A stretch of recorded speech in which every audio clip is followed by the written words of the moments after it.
தூய மத்தேயு எழுதிய நற்செய்தியிலிருந்து வாசகம். அதிகாரம் 6, திருவசனங்கள் 24 தொடங்கி 34 முடிய. அக்காலத்தில் இயேசு தம் சீடருக்கு கூறியது: எவரும் இரு தலைவர்களுக்கு பணிவிடை செய்ய முடியாது. ஏனெனில் ஒருவரை வெறுத்து மற்றவரிடம் அவர் அன்பு கொள்வார், அல்லது ஒருவரை சார்ந்து கொண்டு மற்றவரை புறக்கணிப்பார்.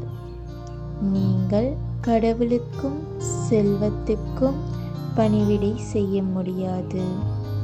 ஆகவே நான் உங்களுக்கு சொல்கிறேன், உயிர் வாழ எதை உண்பது, எதை குடிப்பது என்றோ, உடலுக்கு எதை உடுத்துவது என்றோ நீங்கள் கவலை கொள்ளாதீர்கள்.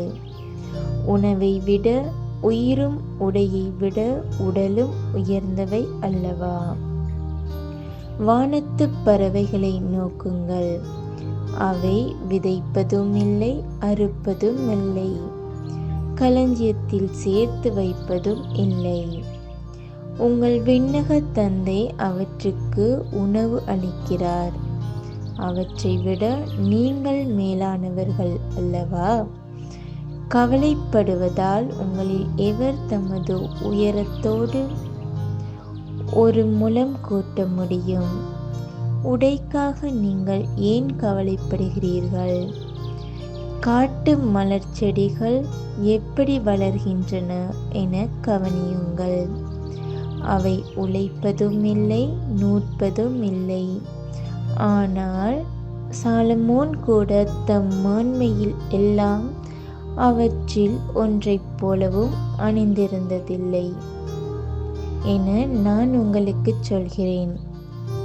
நம்பிக்கை குன்றியவர்களே, இன்றைக்கு இருந்து நாளைக்கு அடுப்பில் எரியப்படும் காட்டுப் புல்லுக்கு கடவுள் இவ்வாறு அணி செய்கிறார் என்றால் உங்களுக்கு இன்னும் அதிகமாய் செய்ய மாட்டாரா?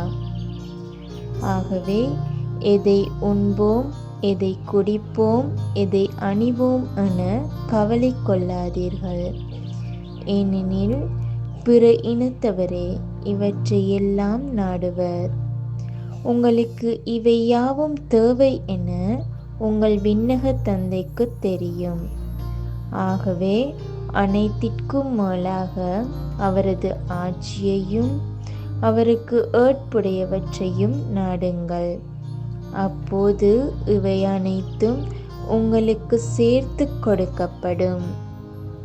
ஆகையால் நாளைக்காக கவலைப்படாதீர்கள், ஏனெனில் நாளைய கவலையை போக்க நாளை வழி பிறக்கும்.